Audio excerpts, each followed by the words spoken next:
Hi friends, Pastor Veronica here. We are reading through the Gospel of Luke this Advent season, and I have been using our Common English translation of the Bible. It's a Lectio Divina Bible, so it has, we read a section and then it'll have a reflection part, and that's what we've been doing. So it is December 19th, and this is the 19th chapter. Jesus entered Jericho and was passing through town. A man there named Zacchaeus, a ruler among tax collectors, was rich. He was trying to see who Jesus was, but being a short man, he couldn't because of the crowd. So he ran ahead and climbed up a sycamore tree so he could see Jesus, who was about to pass that way. When Jesus came to that spot, he looked up and said, "Zacchaeus, come down at once. I must stay at your home today." So Zacchaeus came down at once, happy to welcome Jesus. Everyone who saw this grumbled, saying, "He has gone to be the guest of a sinner." Zacchaeus stopped and said to the Lord, "Look, Lord, I give half of my possessions to the poor, and I have cheated anyone. If I have cheated anyone, rather, I repay them 4 times as much." Jesus said to him, "Today salvation has come to this household, because he too is a son of Abraham. The human one, the Son of God, or the Son of Man, came to seek and save the lost."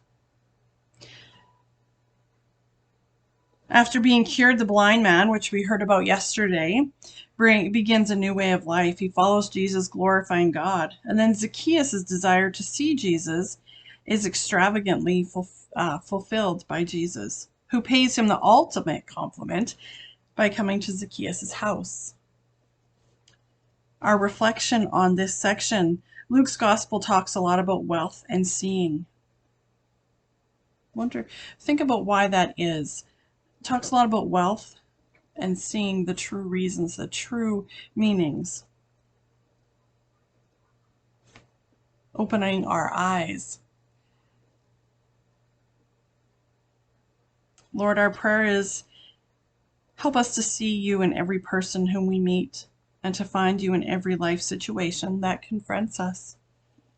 And our action is single out your most pressing need and turn to God with it. Give it to God. Our next section is 11 to 27, faithful service. As they listened to this, Jesus told them another parable, because he was near Jerusalem, and they thought God's kingdom would appear right away. He said, "A certain man who was born into royalty went to a distant land to receive his kingdom and then return. He called together 10 servants and gave each of them money worth 4 months' wages. He said, 'Do business with this until I return.' His citizens hated him, so they sent a representative after him who said, 'We don't want this man to be our king.' After receiving his kingdom, he returned and called the servants to whom he had given the money to find out how much they had earned. The first servant came forward and said, 'Your money has earned a return of 1,000%. The king replied, 'Excellent! You are a good servant. Because you've been faithful in a small matter, you will have authority over 10 cities. The second servant came and said, 'Master, your money has made a return of 500%. To this one the king said, 'You will have authority over 5 cities. Another servant came and said, 'Master, here is your money. I wrapped it up in a scarf for safekeeping. I was afraid of you because you're a stern man. You withdraw what you haven't deposited, and you harvest what you haven't planted.' The king replied, 'I will judge you by the words of your own mouth. You worthless servant. You knew, did you, that I'm a stern man, withdrawing what I didn't deposit and harvesting what I didn't plant? Why then did you put my money in the bank? Why didn't you put my money in the bank? Then when I arrived, at least I could have gotten it back with interest.' 'But master,' they said, 'he already has 10 times as much.' Or he said to his attendants, 'Take his money and give it to the one who has 10 times as much.' 'But master,' they said, 'he already has 10 times as much.' He replied, 'I say to you that everyone who has will be given more, but from those who have nothing but those who have nothing, even what they have, will be taken away. As for my enemies who don't want me as their king, bring them here and slaughter them before me. It's not enough to safeguard the gifts and talents God has given us. Rather, they must be employed in such a way to make them grow.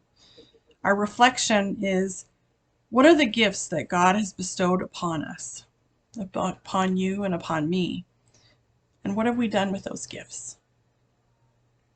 Our prayer is, Lord, grant us clarity of mind to become fully aware of the gifts and talents you have bestowed on us. Help us to employ these gifts and talents for your greater glory. And our action on this section here is to identify one gift or talent that you have received from the Lord and use it today for his glory. Our next section is verses 28 to 48. Jesus enters Jerusalem and his disciples rejoice. This brings to mind Malachi's prophecy. Suddenly the Lord whom you are seeking will come to his temple.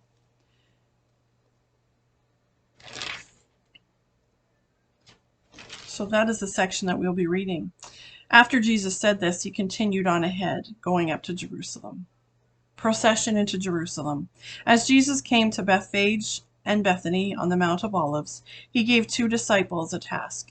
He said, "Go into the village over there. When you enter it, you will find tied up there a colt that no one has ever ridden. Untie it and bring it here. If anyone asks, 'Why are you untying it?' just say, 'The master needs it.'" Those who had been sent found it exactly as he had said. As they were untying the colt, its owner said to them, "Why are you untying the colt?" They replied, "Its master needs it." They brought it to Jesus, threw their clothes on the colt, and lifted Jesus onto it. As Jesus rode along, they spread their clothes on the ground. As Jesus approached the road leading to the Mount of Olives, the whole throng of his disciples began rejoicing. They praised God with a loud voice because of all the mighty things they had seen. They said, "Blessings on the King who comes in the name of the Lord. Peace in heaven and glory in the highest heaven." Some of the Pharisees from the crowd said to Jesus, "Teacher, scold your disciples. Tell them to stop." He answered, "I tell you, if they were silent, the stones would shout." Jesus predicts Jerusalem's destruction. As Jesus came to the city and observed it, he wept over it. He said, "If only you knew on this of all days the things that lead to peace. But now they are hidden from your eyes. The time will come when your enemies will build fortifications around you, encircle you and attack you from all sides. They will crush you completely, you and the people within you. They won't leave one stone on top of another within you, because you didn't recognize the time of your gracious visit from God." Then Jesus clears the temple. When Jesus entered the temple, he threw out those who were selling things there. He said to them, "It is written, 'My house will be a house of prayer,' but you have made it a hideout for crooks." Jesus was teaching daily in the temple. The chief priests, the legal experts, and the foremost leaders among the people were seeking to kill him. However, they couldn't find a way to do it, because all the people were enthralled with what they heard. Our reflection on this section says, Luke says that Jesus has a throng of disciples who celebrate his entry into Jerusalem. A throng of disciples. That's a whole bunch of disciples. Our prayer is, "Dear Jesus, let us welcome you with the joy with which the disciples welcomed you as you entered the holy city." In our action, consider what effort you could make to ease the entry of Jesus into the life of someone close to you.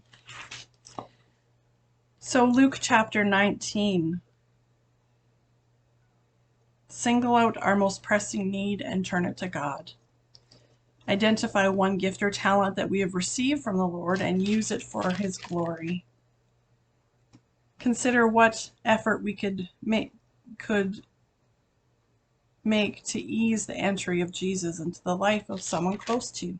Perhaps one of your pressing needs is praying for someone around you that is close to you that you want to know Jesus.